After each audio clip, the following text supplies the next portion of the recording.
ഇന്നലെ ഞാനൊരു വീഡിയോ ചെയ്തിരുന്നു ഒനിലിനെയും അക്ബറിനെയും ബേസ് ചെയ്തിട്ട്. സത്യത്തിൽ അത് എത്ര കൃത്യമാണെന്ന് ഇന്നത്തെ എപ്പിസോഡിൽ വ്യക്തമാകുന്നുണ്ട്. ഈ ജിസേലിന്റെയും ആര്യന്റെയും അനുവിന്റെയും ഒക്കെ അമ്മ വന്നു പോയ ശേഷം ഒരു ഡിസ്കഷൻ അവിടെ നടക്കുന്നുണ്ട്. അതിനകത്തേക്ക് ജിസേൽ വന്ന് അക്ബറിനോടിരുന്ന് സംസാരിക്കുകയാണ്. അക്ബർ വിളിച്ചു കൊണ്ടുപോയാണ് സംസാരിക്കുന്നത്. ഈ സംസാരത്തിൽ അക്ബർ അവളെ പറഞ്ഞ് മനസ്സിലാക്കാൻ ശ്രമിക്കുന്നത് ഇത്തരത്തിലുള്ള നെഗറ്റിവിറ്റി അല്ലെങ്കിൽ ഇങ്ങനെ ഒരു പ്രശ്നം തന്നെ ഇവർക്ക് ഫേസ് ചെയ്യേണ്ടി വരുന്നത് ഒനിലിന്റെ സ്റ്റേറ്റ്മെന്റ് കൊണ്ടാണ്. ഒനിലിനെ നീക്കി നിർത്തണം. എന്താണ് അക്ബറിന് ഒനിലിനോട് ഇത്ര വൈരാഗ്യം ഒന്നും മനസ്സിലാകുന്നില്ല. ഇനി അത് ഞാൻ കാണാത്തത് കൊണ്ടാണോ എന്ന് എനിക്കറിയത്തില്ല, എനിക്കത് മനസ്സിലായിട്ടില്ല. രണ്ടാമത്തെ കാര്യം, ഒനിലും അക്ബറും ആര്യനും കൂടി ഇരിക്കുന്ന സമയത്താണ് ആര്യന്റെ ആ വൃത്തികേടിനെ പറ്റി, അതായത് കൈയിട്ട് വാരൽ വൃത്തികേടിനെ പറ്റി ഒനിൽ സംസാരിക്കുന്നത്. ഒനിലിന്റെ ടാർഗറ്റ് ഷാനവാസ് ആയിരുന്നു, പക്ഷെ ചക്കിന് വെച്ചത് കൊക്കിന് കൊണ്ടു എന്നതുപോലെ ആര്യൻ അതിൽ കയറി പിടിച്ചു. ആര്യനും ഒനിലും കൂടെ മുട്ട ലഹള ഉണ്ടായിട്ടുണ്ട്. അവർ തമ്മിൽ എന്തായാലും നല്ലൊരു ഫൈറ്റ് ഉണ്ട്. ഈ ഒരു ഫൈറ്റിൽ ഒനിൽ എന്ന വ്യക്തിയെ മാറ്റി നിർത്തേണ്ട ഒരു ആവശ്യഘട്ടം അക്ബറിന് തോന്നുകയാണ്. പൊട്ടനാണ്. അവിടെ ഏറ്റവും കൂടുതൽ അക്സെപ്റ്റൻസ് കിട്ടി നിൽക്കുന്ന രണ്ട് വ്യക്തികൾ, ഒന്ന് അനീഷ്, ഷാനവാസ് ആണ് ആണുങ്ങളിൽ. അപ്പൊ ഈ രണ്ടു പേരിൽ ഒരാളെ തകർക്കാൻ ഇവ ശ്രമിച്ചാലും ശരി. ഒനിൽ എന്നത് വാഴയാണെന്ന് എല്ലാവർക്കും അറിയാം. നല്ല കുണ്ടണിയും കുത്തിത്തിരിപ്പും ഉള്ള ഒരു കുത്തിത്തിരിപ്പൻ. അതിനപ്പുറം ഒനിൽ എന്ന വ്യക്തിക്ക് അവിടെ ഒരു ക്വാളിറ്റി ഉണ്ടെന്ന് എനിക്ക് തോന്നുന്നില്ല. ബേസിക്കലി ഈ പുരോഗമനവാദമൊക്കെ പറയുന്ന നല്ല രീതിയിലുള്ള അത്യാവശ്യം കുത്തിക്കഴപ്പുള്ള ഒരുത്തനാണ്. കുത്തിക്കഴപ്പ് മലരൻ എന്ന് വേണമെങ്കിൽ പറയാം. അമ്മാതിരി ഒരു സാധനമാണ്. അല്ലെങ്കിൽ ഒരു പെണ്ണിന്റെ വയറ്റിലൊക്കെ കയറി പിടിച്ചിട്ട് സോറി പറയുന്നതിന് പകരം അത് ഹൈലൈറ്റ് ചെയ്ത് കാണിച്ച പെണ്ണിനെ നിരന്തരം ഇരുന്ന് വേട്ടയാടുന്ന ഒരു രീതി ഉണ്ടല്ലോ ലക്ഷ്മിയെ പറയുന്നത്, അത് ഒരിക്കലും അംഗീകരിക്കാൻ പറ്റുന്ന കാര്യമില്ല. അതുകൊണ്ട് തന്നെയാണ് എനിക്ക് അവനോട് അത്രയും വെറുപ്പ്. ലക്ഷ്മി അത്രയും ഹേട്ട് കിട്ടേണ്ട ഒരു വ്യക്തിയൊന്നുമല്ല. ഒരു പക്ഷേ സ്ത്രീകളുടെ സ്ഥാനത്ത് നിന്ന് മനസ്സിലാക്കാവുന്ന ഒരു കാര്യമാണ്, നമുക്ക് നേരിടേണ്ടി വരുന്ന അബ്യൂസിൽ നമുക്ക് അപ്പുറത്ത് നിൽക്കുന്ന ആളെ തച്ചു കൊല്ലാൻ തോന്നും, കൊല്ലാൻ തന്നെ തോന്നും. നമ്മളെ സെക്ഷലി ഉപയോഗിക്കുന്ന അല്ലെങ്കിൽ നമ്മൾ അങ്ങനെ ഒരു മെറ്റീരിയൽ ആണെന്ന് ചിന്തിക്കുന്ന ഒരു വ്യക്തിയെ കൊന്നുകളയാൻ തന്നെ നമുക്ക് തോന്നും. അത് ലക്ഷ്മിയുടെ ഭാഗത്ത് 100% ന്യായമുള്ളത് കൊണ്ടാണ് ഞാൻ ലക്ഷ്മിക്ക് സപ്പോർട്ട് പറയുന്നത് ഈ ഒരു വിഷയത്തിൽ, ഒനിലിന്റെ ഒപ്പമല്ല എന്ന്. പക്ഷെ ഒനില് ഈ പറഞ്ഞ ഒരു കാര്യം, അതായത് പബ്ലിക്കിൽ വന്നപ്പോൾ ലാലിന്റെ അടുത്ത് പറയുന്നുണ്ടല്ലോ ഇവരുടെ ഒരു റിലേഷൻഷിപ്പിനെ ബേസ് ചെയ്തിട്ട്, ഇത് തന്നെയല്ലേ അനുമോള് പറഞ്ഞത്? അന്ന് അനുമോളെ എഗൻസ്റ്റ് ആയിട്ട് പറഞ്ഞത് ആരായിരുന്നു? ഒനിലല്ലായിരുന്നോ? ജിസേലിന്റെ അടുത്ത് പോയിരുന്ന് സംസാരിച്ചത് ആരാണ്? ഒനിലാണ്. ഒനിൽ എന്താ പറഞ്ഞേ? നിങ്ങൾ പറയുന്ന കണക്കല്ല, അനുമോളാണ് ഇത് അത്രയും ഉണ്ടാക്കുന്നത്. അനുമോൾക്ക് ഇങ്ങനെ പുരോഗമനവാദമൊന്നും ഇങ്ങനെയൊന്നും പറയത്തില്ല, അതുകൊണ്ട് എനിക്കിത് ഒരിക്കലും അഡ്ജസ്റ്റ് ചെയ്യാൻ ഡയലൂട്ട് ചെയ്യാൻ ഒക്കത്തില്ല എന്ന് പറഞ്ഞിട്ട് ഇവനും അഭിലാഷും ഈ ജിഷിനും കൂടെ ഇരുന്ന് എന്താണ് പറഞ്ഞത്? പാവാട കഴുകുന്നതാണ് പരിപാടി എന്നല്ലേ പറഞ്ഞത്? ഇത് തന്നെയല്ലേ അനുമോൾക്ക് കണ്ടിട്ട് ഇഷ്ടപ്പെടാതെ ഉണ്ടായിരുന്നത്? ഒരു പയ്യന്റെ ഭാവി തകരുന്ന വിധത്തിലുള്ള കളിയല്ലേ അവിടെ കളിച്ചിട്ടുണ്ടായിരുന്നത്? അപ്പം ഒനിലിന് പറയാം അനുമോള് പറഞ്ഞാൽ കുഴപ്പം എന്ന ഒരു ഫോം ഉണ്ടല്ലോ, അതൊരിക്കലും ഉൾക്കൊള്ളാൻ പറ്റാത്ത ഒരു കാര്യമാണ്. ഏതായാലും ജിഷിനും അഭിലാഷും പുറത്തു പോയ സ്ഥിതിക്ക് ഇനി ഈ കുത്തിത്തിരിപ്പ് ടീമിലുള്ളത് ഇവൻ മാത്രമാണ്. അപ്പൊ ഇവനും കൂടെ അത് മനസ്സിലാക്കി കൊടുക്കുക എന്നുള്ളൊരു ഉത്തരവാദിത്വം ഉണ്ടാവില്ല. എന്തായാലും ഇവനെ ടാർഗറ്റ് ചെയ്യും. ഞാൻ പ്രതീക്ഷിച്ചത് അഭിലാഷ് ഉണ്ടെങ്കിൽ അഭിലാഷിനെ നന്നായിട്ട് ടാർഗറ്റ് ചെയ്തേനെ ജിസേല്.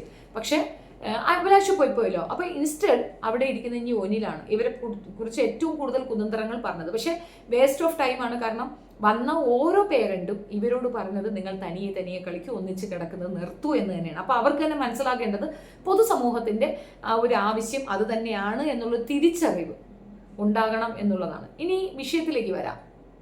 ഒനിൽ ഈ ഒരു കാര്യം ഒനിലിനെ നീക്കി നിർത്തണമെന്നും ഒനിലാണ് ചതിയനെന്നും കഴുകനായ ചവന്തീനിയായ മിസ്റ്റർ അക്ബർ അങ്ങോട്ട് പറഞ്ഞു കൊടുക്കുകയാണ് ജിസേൽ. പക്ഷെ ജിസേൽ പെട്ടെന്ന് എഴുന്നേറ്റിട്ട് we don't want to discuss about this, എനിക്ക് ഇതിനെപ്പറ്റി ഇവിടെ സംസാരിക്കേണ്ട കാര്യമില്ല, കൂടുതൽ കുത്തണ്ട, ഈ ഒരു വിഷയം തന്നെ വീണ്ടും കുത്തി കൂടുതൽ സ്ക്രീൻ സ്പേസ് കിട്ടുന്നു എന്നുള്ള ബോധ്യം അവർക്ക് വന്നു. അക്ബറിനും സ്ക്രീൻ സ്പേസ് കിട്ടുന്നു എന്നൊരു ബോധ്യം വന്നു. അതായത് അക്ബർ ഉദ്ദേശിച്ചത് ജിസേലിനും ആര്യനും വേണ്ടി സപ്പോർട്ട് കളിക്കുക എന്നുള്ളതാണ്. അപ്പോൾ സപ്പോർട്ട് കളിക്കുമ്പോൾ ഇവർ കൂടുതൽ ഒന്നും കൂടെ ഇൻറ്റിമേറ്റ് ആയിട്ട് നടക്കും. അങ്ങനെ ഇൻറ്റിമേറ്റ് ആയിട്ട് നടന്നാൽ ഈ രണ്ട് ആൾക്കാരെ അവന് ശല്യമില്ലാതെ ഒഴിവായി കിട്ടും. കാരണം ജിസേലും ആര്യനും വെറും കൂറകളായി മാറുകയാണ്. പിന്നെ അവരാരും മൈൻഡ് ചെയ്യാത്തൊരു ലെവലിലേക്ക് പോകും. അവർ പിന്നെ ഈ കോമ്പറ്റീഷനില്ല. കാരണം ജാസ്മിനും ഗബ്രിയും ഇങ്ങനെ ഒരു പ്ലേ കളിച്ചത് കൊണ്ട് ബാക്കിയുള്ളവർക്ക് വിൻ ചെയ്യാൻ പറ്റി, സ്കോർ ചെയ്യാൻ പറ്റി. കാരണം അവർ കളിക്കുന്നില്ല, അവർക്കിടയിൽ കളി നടത്തുകയാണ്. അതുപോലൊരു കളിയിലേക്ക് ഇവരെ കൊണ്ടിടാൻ അത് ജിസേലിന് മനസ്സിലായി. ജിസേൽ പറയണം വേണ്ട, സ്റ്റോപ്പ് ദിസ്, എനിക്കിത് സംസാരിക്കാൻ താല്പര്യമില്ല. അപ്പം ഒനിലാണ് ഇതിൻ്റെയൊക്കെ മൂല കാരണം. ഒനിൽ ഇങ്ങനെ പറഞ്ഞു അങ്ങനെ പറഞ്ഞു എന്നൊക്കെ അക്ബർ പറയുമ്പോൾ അക്ബർ പ്രതീക്ഷിക്കാത്തൊരു ട്വിസ്റ്റ് ഇവിടെ നടക്കുന്നുണ്ട്. ഒനിലിനെ വിളിച്ചിരുത്തി ജിസേൽ ഈ കാര്യം അങ്ങ് പറഞ്ഞു കൊടുക്കുകയാണ്.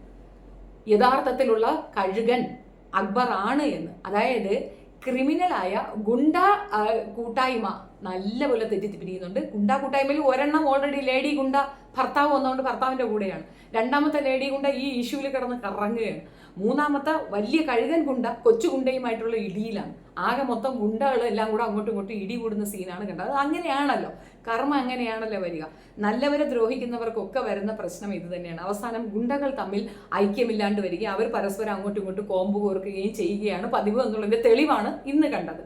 സോ കൂടുതൽ നീട്ടുന്നില്ല. ഒനിലിൻ്റെ അടുത്ത് ഇത് പറഞ്ഞു കൊടുത്തിട്ടുണ്ട്. ഇന്ന് നാളെയൊക്കെ ആയിട്ട് അക്ബറിന് കണക്കിന് ഒനിൽ കൊടുക്കാനാണ് ചാൻസ്. കാരണം ആനപ്പകയുടെ ആളാണ് അക്ബർ.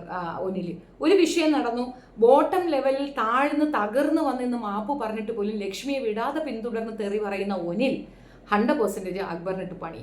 അക്ബറിന് നല്ല പോലെ കീച്ചുമെന്നുള്ളത് തർക്കമില്ല. അക്ബർ തിരിച്ചും കൊടുക്കാനാണ് ചാൻസ് എന്നുള്ളതാണ് എനിക്ക് മനസ്സിലായ ഒരു കാര്യം. ഇവിടെ അക്ബറിനെ രക്ഷിക്കാൻ ചിലപ്പോൾ ഷാനവാസ് ചാടി വീണാലും വീഴും. അത് അനീഷുമായിട്ട് ഷാനവാസിന് ഇടി ഉണ്ടാക്കാനുള്ള തുറക്കാവും. ഇതൊന്നുമില്ലാതെ സോഫ്റ്റനായി പോകുമെങ്കിൽ ഓക്കെ. പക്ഷെ എൻ്റെ ഒരു പ്രഡിക്ഷൻ ഇതാണെന്നാണ് ഞാൻ പറഞ്ഞു വന്നതിൻ്റെ അർത്ഥം. ഈ ഒരു വിഷയം കത്തി കയറുന്നുണ്ട്. എന്താകുമെന്ന് കാത്തിരുന്ന് കാണാം. വരും ദിവസങ്ങളിൽ ഇവരുടെ വിഷയങ്ങൾ വളരെയധികം സീരിയസ് ആയിട്ട് സംസാരിക്കേണ്ട ഒരു അവസരം വരും. കാരണം കുത്തിത്തിരിപ്പുണ്ടാക്കുന്നത് വേറെ ആരുമല്ല, കഴുകനായി നടക്കുന്ന ശവന്തീനിയായ അക്ബർ ആണ് എന്ന് ജിസേലിന് മനസ്സിലായി. ആ മനസ്സിലായ കാര്യം ഒനിലിനോട് ഡിസ്കസ് ചെയ്യുന്നു, ആര്യനോട് ഡിസ്കസ് ചെയ്യുന്നു. അവരത് കേൾക്കുന്നു. ഒനിൽ തിരിച്ചിരുന്നവൻ എക്സ്പ്ലെയിൻ ചെയ്തു കൊടുത്ത് തൻ്റെ ഭാഗം ക്ലിയർ ആക്കാൻ ശ്രമിക്കുന്നു. ഒരു ക്ലിയറൻസും അവിടെ ആവുന്നില്ല, വർക്കൗട്ട് ആവുന്നില്ല.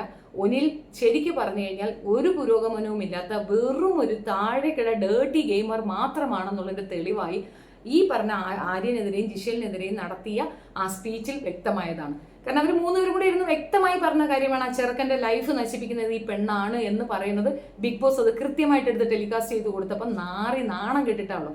ഒരല്പം ഉളുപ്പുണ്ടെങ്കിൽ പിന്നെ അവരുടെ അടുത്ത് പോയിരുന്ന് സംസാരിക്കാൻ ഒന്നിൽ ശ്രമിക്കുക പോലും ചെയ്യരുത് എന്നുള്ളതാണ്. അത്രത്തോളം നാറ്റ കേസായ ഇതായിട്ട് പോലും പിന്നെയും പോയിരുന്ന് തൻ്റെ കാര്യം അവിടെ എക്സ്പ്ലെയിൻ ചെയ്യുന്ന ഒനിലിനോട് പുച്ഛം മാത്രമേ ഉള്ളൂ. പുരോഗമനവാദികളൊക്കെ എങ്ങനെയാണ്, അവരവരുടെ കാര്യം വരുമ്പോഴത്തേക്ക് അവരുടെ പുരോഗമനവാദമൊക്കെ കാറ്റിൽ പറക്കും. അപ്പോൾ അവർ പറയുന്നതാണ് ശരിയെന്ന് പറയും.